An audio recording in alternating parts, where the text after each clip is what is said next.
in the Indian social media after the death of the famous Bollywood actor Sushant Singh Rajput.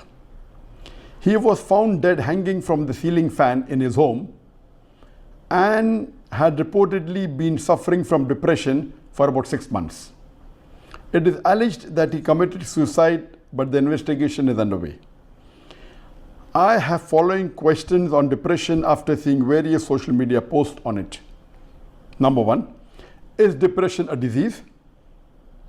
Many people say it is a disease, and the common example given is the postpartum depression, which some women experience after giving birth to a baby. Number two, if a person commits suicide due to depression, then will it be considered a sin, as committing suicide is considered haram in Islam? And the third question he has posed is, what is the Islamic view of depression and how to deal with it? There is a similar question on a similar topic asked by Showan from Bangladesh. A famous Bollywood non-Muslim actor named Sushant Singh Rajput committed suicide a few days ago.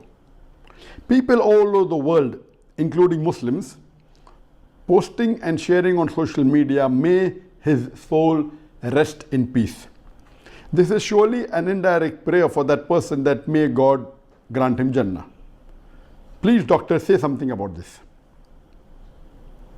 A question on a similar topic by Suhail Azim from India. Allah says in the Quran, He does not lay a burden on a person greater than he or she can bear. Then why do people, whether Muslims or non-Muslims, why do they commit suicide?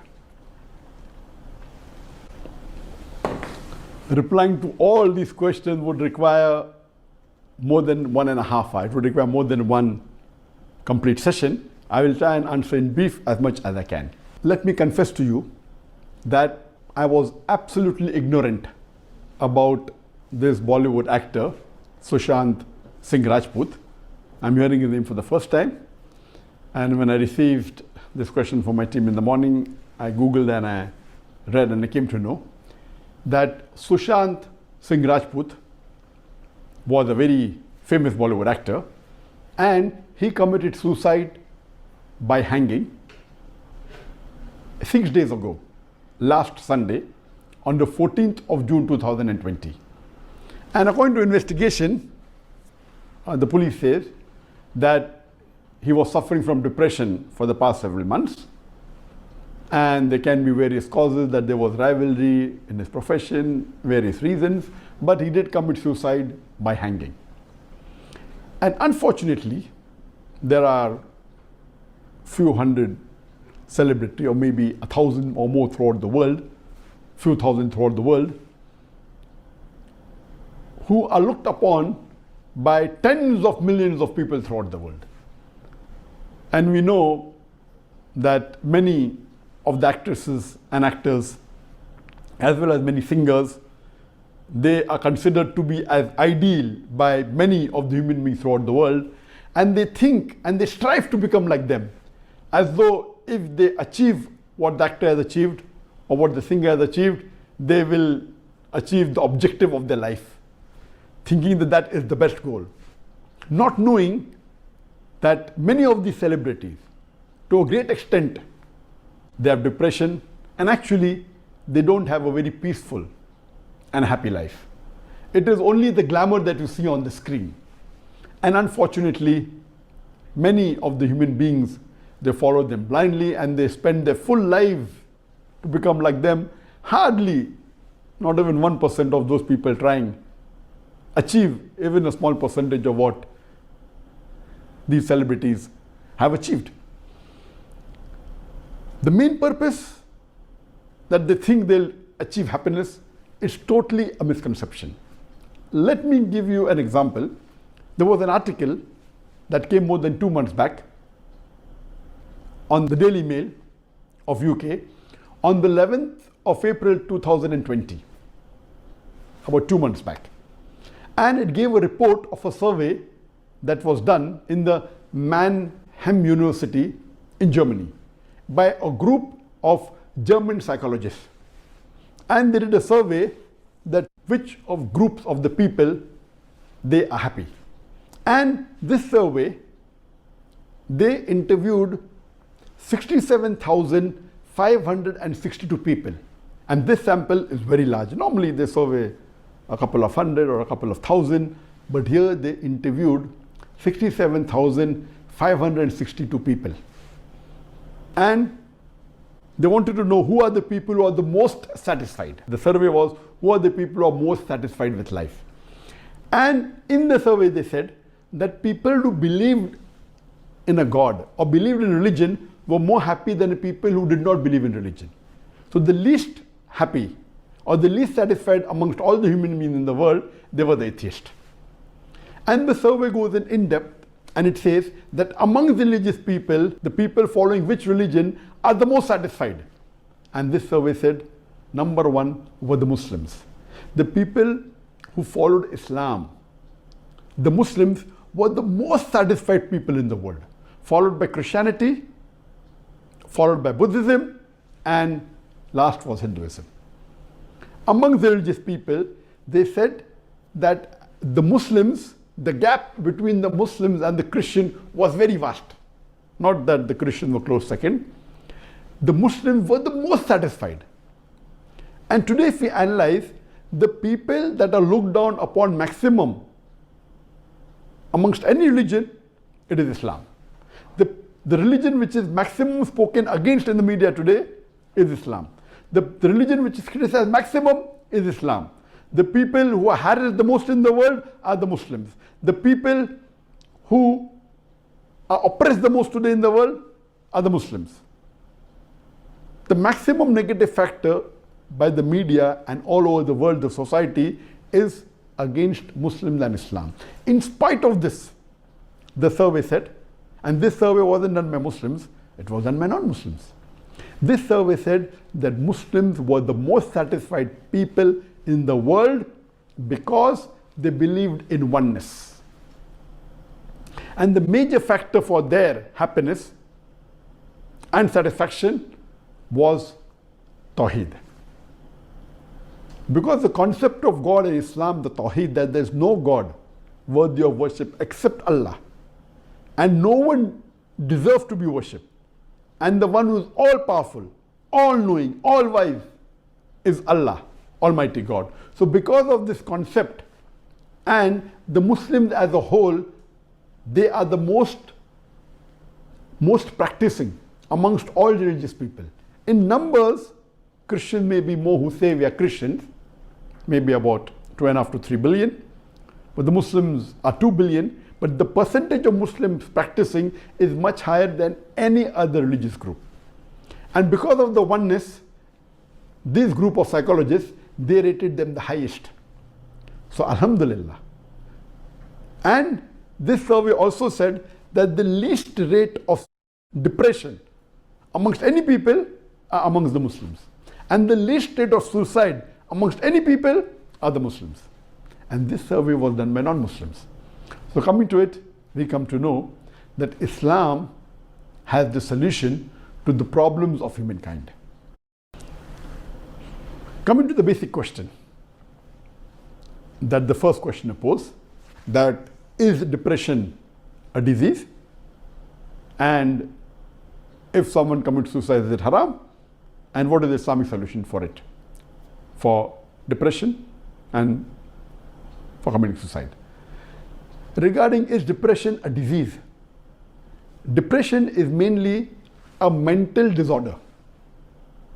Disease is a very definition, but it is not a disease that you get due to a germ or a bacteria or a virus. It's a mental disorder. And the reason for this mental disorder are various.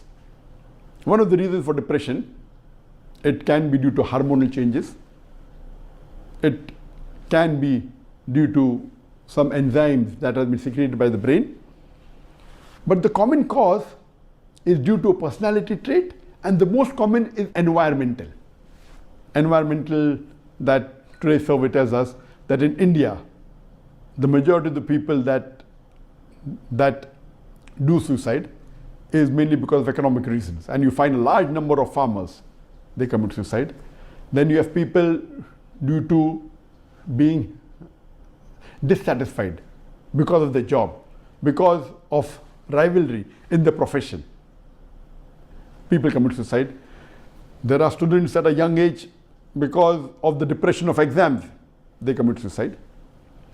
And according to the medical research today by the Mayo Clinic, they say that amongst the outpatient department who come for cure of depression, about 2% of people commit suicide.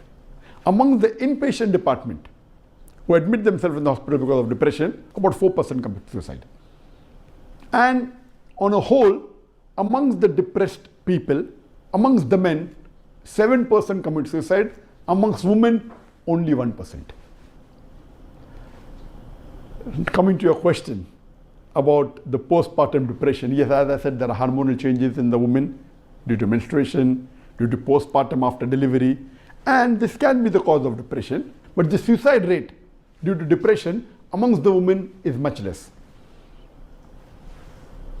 But amongst the people who commit suicide, according to statistics, 60% of the people who commit suicide, they commit suicide because of a mental disorder.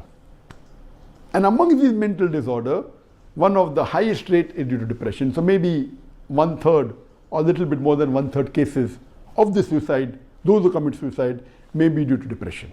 As I said, there are various other reasons. Regarding the second question, that is it haram to commit suicide because of depression or any other reason? Yes, in Islam, committing suicide is a major sin. According to Imam al-Dhahabi in his book, Al-Kabair, the major sin, he says committing suicide is the 29th major sin in Islam. And Allah says in the Quran in Surah Nisa, chapter number 4, verse number 29 and verse number 30, that all those who kill themselves, Allah will put them into the hellfire.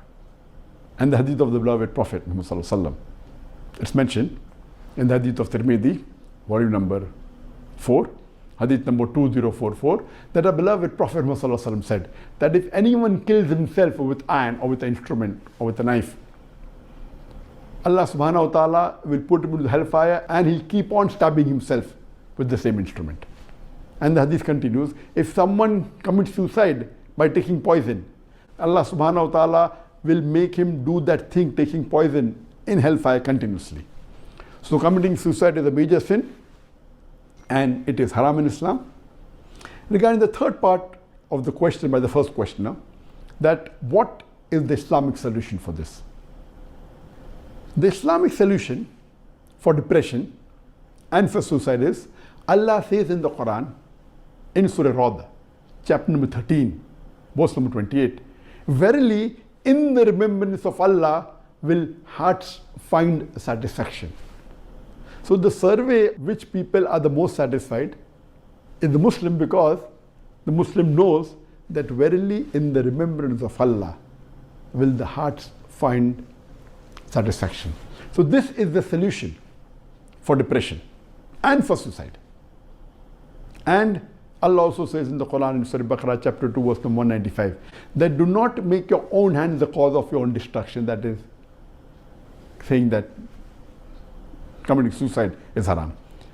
And my father, may Allah grant him Jannah, he was one of the first Muslim psychiatrists in India, and he was also the president of the Psychiatry Indian Association. And he used to always say that the best treatment for a depressed person, for anxiety, it is the Quran. You read the Quran with understanding, and inshallah your depression will be solved. And there are treatments of depression. You can take antidepressant. One is psychotherapy, talking. That's the best. Instead of talking, you let Allah talk to you. If Allah talks to you, He is the best cure in the world. Huwa Shafi, He is the one who can cure. He is the best doctor, He is the best psychiatrist. So let Allah talk to you, that will be the best cure. And the third is the ECT, electroconvulsive therapy, where you put and you give shocks. But the best is the therapy that when a psychiatrist talks to you one-to-one, and the best talking can be done is by Allah. So the best solution is reading the Quran with understanding, with translation. I have given the talk on the topic, what is the purpose of life?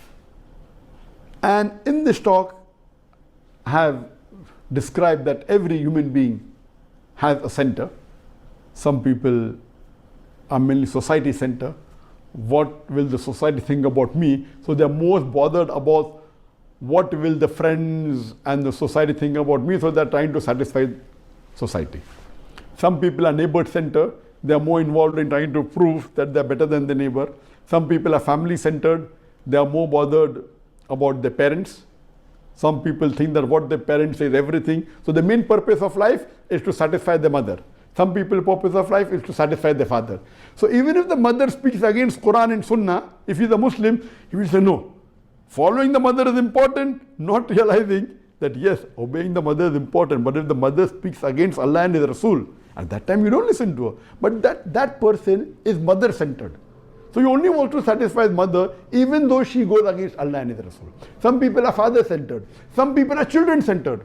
They are so much bothered that they want to see to it that their children are successful, or they want to make their children maybe a celebrity or maybe a doctor. So whatever the children say, they will follow hook or by crook. They want to satisfy them.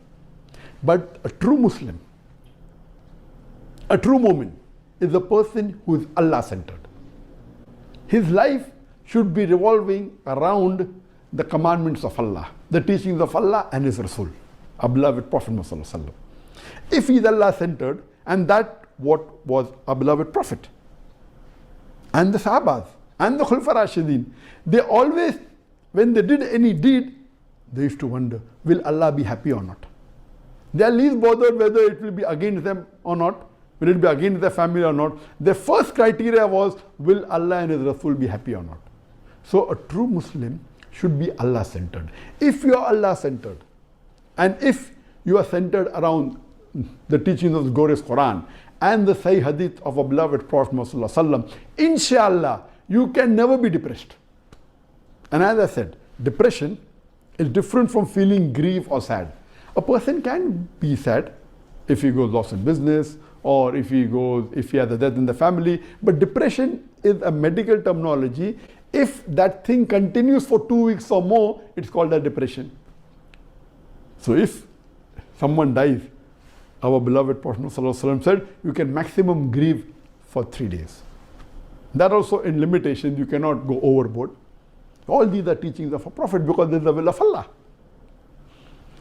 So if you follow the teachings of the Quran, inshallah, there is no question of you to be depressed. Because Quran has a solution to the problems of depression. The depression mainly comes is because of the anxiety, because you're always trying to satisfy maybe your neighbor, or maybe trying to satisfy someone else in the society. So best solution is the Quran. And I've also given a talk on Quran, the path to happiness. And in that I've said that there are various types of happiness. One is the false happiness, which a person can get if he has alcohol, or if he has drugs. It's a fake happiness, just maybe for a few minutes or for a few hours. Then second is the temporary happiness. You may want to become rich and you may become rich, but then after that what? You may want to become actor and you become, and after that what? But the real true happiness is everlasting happiness that can only be achieved is in Jannah. And Allah says in the Quran, in Surah Imran chapter 3 verse number 185, that Kullu nafsin zaikatul maut, every soul shall have a taste of death. And the final recompense is on the day of judgment. And anyone who is saved from the hellfire and enters the Jannah has achieved the objective of this world. For this world is nothing but mere chattels of deception. So the main objective of a Muslim is ultimate goal, ultimate happiness is Jannah.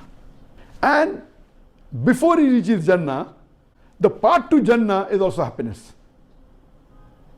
What you lead in this life. So the survey said that. The survey done in the Mannheim University in Germany by the non-Muslim German psychologist, that what is satisfaction?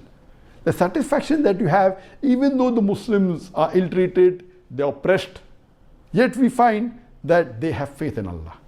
So because of that, their satisfaction level is very high, the happiness level is very high, and we find that the percentage of depression in the Muslims is the least, the percentage of suicide is the least, and a person who is more close to Allah and His Rasul, who follows more of the Quran and the Sunnah, he may have whatever problems in this world, he will not get depressed. There is no question of committing suicide, because the Muslim knows it's a major sin, and the Muslim knows that this life is a test for the hereafter. As Allah says in the Quran in Surah Mulk, chapter number 67, verse number 2, Alladhi khalaqal mawta wal hayata. It is Allah who has created death and life to test which of you is good indeed.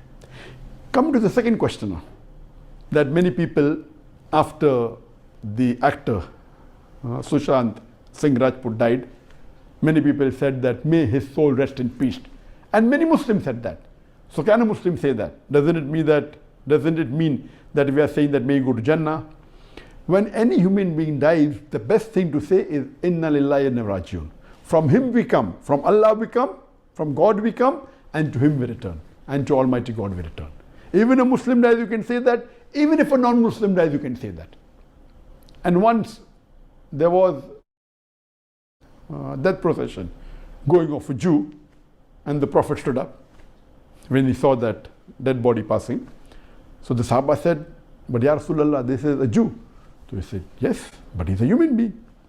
And as we know, that from Allah we come, and to Allah we return. So the best thing that you can say when a non-Muslim dies is Inna lillahi wa inna ilaihi raji'un. From Him we come, and to Him we return. For the Muslim, yes, you can pray for his akhirah, you can pray for his Jannah, but for non-Muslim, from Him we come, and to Him we return. And the third question poses the question that when Allah says in the Quran that Allah does not lay on anyone a burden greater than he can bear, so the people are depressed because of burden. So isn't this against the verse of the Quran? What the question is referring to is the verse of the Quran, which is the last verse of Surah Baqarah, chapter number 2, verse number 286, where Allah says in the starting of the verse, Allah does not lay on any human being a burden greater than he or she can bear. Later on, the same verse, it continues, and we pray to Allah, our Lord, lay not on us, Rabbana, lay not on us a burden greater than we can bear. So when Allah has already said in the starting of the verse, Allah will not lay on us a burden greater than we can bear, so why are we praying to Allah, lay not on us a burden greater than we can bear? Here the Mufassirin say that Allah does not lay on anyone a burden greater than he or she can bear. But what? The human beings themselves, they lay on them a burden. It is like we are digging our own grave. So if the human being goes out of the way to overburden himself or to dig his own grave, then that's not the fault of Allah subhanahu wa ta'ala. So here we find that in depression, it is the human being who doesn't know the value of life. He gets depressed. Some people, their main center is money. So if they go lost in business, they get depressed and they commit suicide. Money is not everything in life. For some people, it is mainly that they want to be very good in profession. And if professionally they do not excel very well, they get depressed, they may commit suicide. Some people want to pass the examination, and if they fail, they commit suicide. So they are actually putting on themselves a burden greater than they can bear. So it's not Allah's fault, it is your fault. If you fail an examination, that's not end of life. If you cannot earn a lot of money, that's not the end of life. In fact, the Prophet said, it is easier for a poor man to go to Jannah than a rich man. Because it is more easy for a poor man to follow the commandments of the glorious Quran than a rich man. So in fact, you should be happy. So your main thing is your perception and your values and what is your center. So if you know what is your center, inshallah, you will be successful in life. There will not be any question of depression, and there will not be any question of committing suicide. Hope I have answered in brief. As I said, this requires hours to deal with, and you can hear my talk on what is the purpose of life and my talk on Quran, the path to happiness. Inshallah, this will give more details on the subject.